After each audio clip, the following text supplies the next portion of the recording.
दोस्तों, welcome back to my channel. अगर आपने अभी तक मेरे चैनल को सब्सक्राइब नहीं किया तो जल्दी से मेरे चैनल को सब्सक्राइब कर दें। एपिसोड 8 की शुरुआत में कॉन्फ्रेंस में यू स्पीच दे रहा होता है और यहाँ पर शियन की नजर जेंगशु पर पड़ती है। अब जेंगशु यू से शियन को इंट्रोड्यूस करवा रही होती कि ये मेरी बहुत अच्छी दोस्त है और सेंजियांग एंटरटेनमेंट में एक जर्नलिस्ट है। यू कहता है कि मैं भी अपने दोस्तों से आपको मिलवाता हूँ, लेकिन शियन की तरफ देखते हुए कहने लगता है कि उनमें से एक चला गया है। यू गॉन्जी से इन दोनों को इंट्रोड्यूस करवाता है तो शियन गॉन्जी से कहती है कि क्या मैं आपका इंटरव्यू ले सकती हूँ, तो गॉन्जी कहते हैं कि हाँ जरूर। अब जेंगशु यू से बात कर रही होती है कि इतने में एक वर्कर इसके पास आकर इसको बताती है कि आपको रात के डिनर के लिए तैयारी करनी है। तो यू कहते हैं कि अब हमारी मुलाकात इंटरव्यू पर होगी, कहकर यहाँ से चला जाता है। इसके बाद ऑफिस आने के बाद जेंगशु अपने फोन पर देख रही होती है, कहती है कि शियन मेरे कभी भी किसी सीरियस मैसेज का जवाब नहीं देता, तो मैं इसको कोई नॉन सीरियस मैसेज करके देखती हूँ। दूसरी तरफ शियन यू के साथ सेलिब्रेट कर रहा होता है कि ब्रूस ने फाइनली लियान टेक्नोलॉजी को ज्वाइन कर लिया है कि इतने में इसको जेंगशु का मैसेज रिसीव होता है। शियन जेंगशु के मैसेज पढ़कर मुस्कुरा रहा होता है तो गॉन्जी इसके पास आकर कहने लगता है कि आजकल तुम बहुत ही अजीब बिहेव कर रहे हो और इसे पूछने लगता है कि आज तुम प्रेस कॉन्फ्रेंस के दौरान कहाँ चले गए थे, लेकिन शियन गॉन्जी को इसका कोई सही से जवाब नहीं देता। जेंगशु इंतजार करके थक गई होती है और अब ये शियन को मैसेज करके पूछती है कि आखिर तुम मेरे मैसेजेस का रिप्लाई क्यों नहीं कर रहे हो। गॉन्जी उसे कहने लगता है कि तुमने जो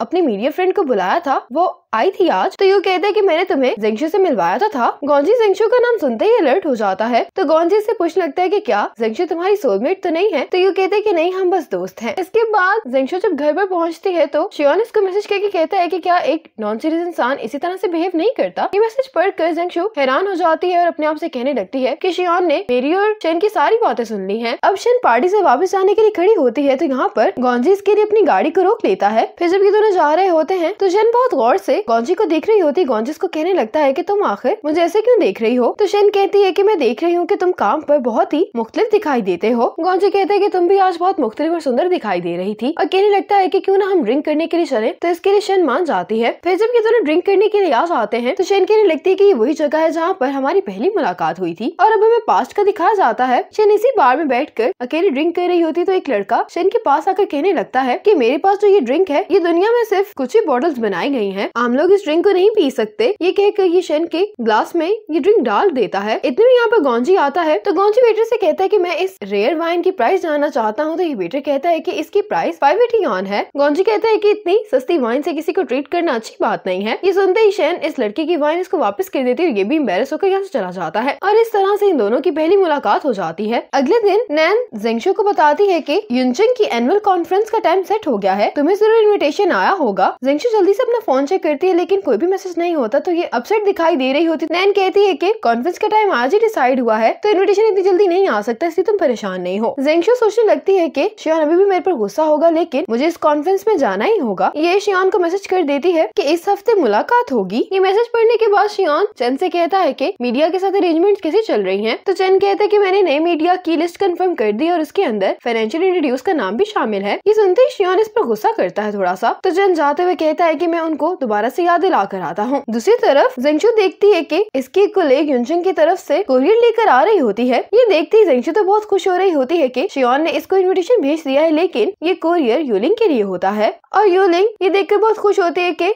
इसको युनचंग की तरफ से इनविटेशन कार्ड आ गया है। जेंगशु तो बहुत ही डिसअपॉइंट दिखाई दे रही होती है। इसके बाद जेंगशु मिस यू के पास जाती है। मिस यू इसको अपसेट देखकर कहने लगती है कि इसमें दुखी होने वाली कोई बात नहीं है, तुमने इस साल बहुत ज्यादा फ्रंट पेज कवरेज की है। तो जेंगशु कहती है कि मैं युनचंग के साथ स्पेशल कवरेज करने वाली हूँ, इसलिए मुझे इस कॉन्फ्रेंस में जरूर जाना होगा। मिस यू कहती है कि अगर तुम इस कॉन्फ्रेंस में जाओगी तो अपने साथ शियू को भी ले जाना। जेंगशु कहने लगती है कि अभी तो मेरा जाना कंफर्म नहीं है, तो मैं शियू को अपने साथ कैसे लेकर जा सकती हूँ। तो मिस यू कहने लगती है कि जेंगशु क्या कोई ऐसी जगह है जहाँ तुम नहीं जा सकती। जेंगशु कहने लगती है कि मिस यू मुझे नहीं लगता कि मैं शियू को गाइड कर पाऊंगी। मिस यू कहती है कि मैं जानती हूँ कि शियू को ज्यादा कुछ नहीं आता है, लेकिन मुझे यकीन है कि वो ट्रेन जरूर हो जाएगी, इसलिए तुम उसको अच्छे से गाइड करो। मिस यू कहती है कि तुम ये काम मेरी मदद समझ के ही कर लो। जेंगशु कहती है कि ठीक है। मिस यू के ऑफिस से आने के बाद जेंगशु शियू से कहती है कि तुम युनचंग की प्रेस कॉन्फ्रेंस के लिए जानकारी इकट्ठी कर लो और तुम उस दिन मेरे साथ आओगी। शियू कहती है कि लेकिन आपके पास तो इन्विटेशन नहीं है। जेंगशु कहती है कि ये मेरा काम है, तुम्हें इसके लिए परेशान नहीं होना चाहिए। अब जेंगशु यू को मैसेज करने का सोच रही होती है जबकि यू शियन के साथ बॉक्सिंग करने के लिए आया होता है। गॉन्जी यू को बताता है कि तुम्हें किसी की कॉल आ रही है। ये अपना मैसेज देखने के बाद यू कहते हैं कि क्या तुम्हारे पास अभी भी युनचंग की प्रेस कॉन्फ्रेंस के लिए मीडिया इन्विटेशन है। तो शियन कहते हैं कि क्या तुम्हें ये जेंगशु के लिए चाहिए। तो यू कहते हैं कि हाँ। गॉन्जी कहने लगता है कि तुम जेंगशु की काफी मदद कर रहे हो, क्या तुम इसको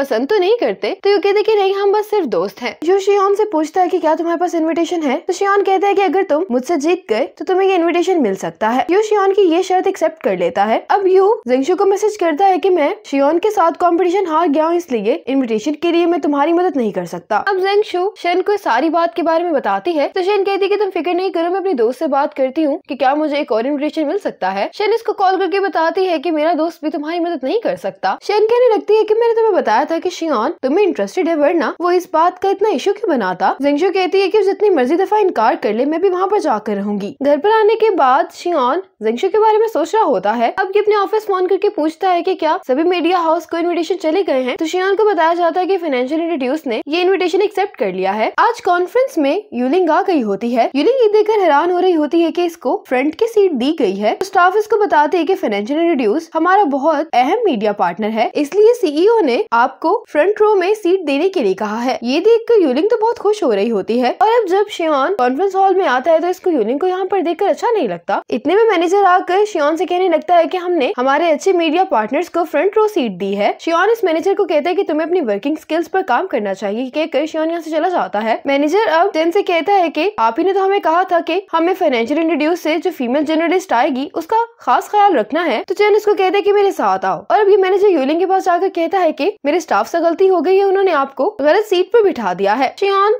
लॉन्च में बैठकर जिंगशू को मैसेज करना चाह रहा होता है लेकिन नहीं कर पाता। और अब शेन शियू और जिंगशू को अपने साथ अंदर लेकर जा रही होती है। तो स्टाफ शेन से कहता है कि आप एक इनविटेशन कार्ड पर अपने साथ सिर्फ एक ही और स्टाफ को लेकर जा सकती हैं। शियू जिंगशू से कहती है कि कॉन्फ्रेंस शुरू होने वाली है, इसलिए आप लोग पहले अंदर चले जाएं। लेकिन जिंगशू शेन से कहती है कि तुम शियू को अंदर ले जाओ, मैं अपने लिए कुछ और सोच लेती हूँ। इतने में यहाँ पर जिंगशू शेन को देखती है, तो जिंगशू इनसे कहने लगती है कि तुम लोग अंदर चले जाओ, मैंने अपने लिए कुछ सोच लिया है। शियू कहती है कि मैं भी तुम्हारे साथ यहाँ पर इंतजार करूंगी। और अब शियू अपने अंकल को यहाँ पर आता हुआ देख रही होती है, तो ये अपने अंकल को देखकर जल्दी से अंदर चली जाती है। जिंगशू शियान के पास जाकर कहती है कि आजकल आप काम में बहुत बिजी हैं। तो शियान को जवाब दिए बगैर आगे चला जाता है और जिंगशू भी वीआईपी रास्ते के थ्रू इस कॉन्फ्रेंस के अंदर चली जाती है। अंदर आने के बाद जिंगशू जब यूलिंग को देखती है तो ये इससे पूछती है कि क्या यूलिंग मेरे से ज्यादा अच्छा इंटरव्यू करती है। तो शियान कहने लगता है कि इन्विटेशंस भेजना मेरा काम नहीं है। फिर चैन जिंगशू को इसकी सीट पर ले जाता है, कहने लगता है कि ये सीट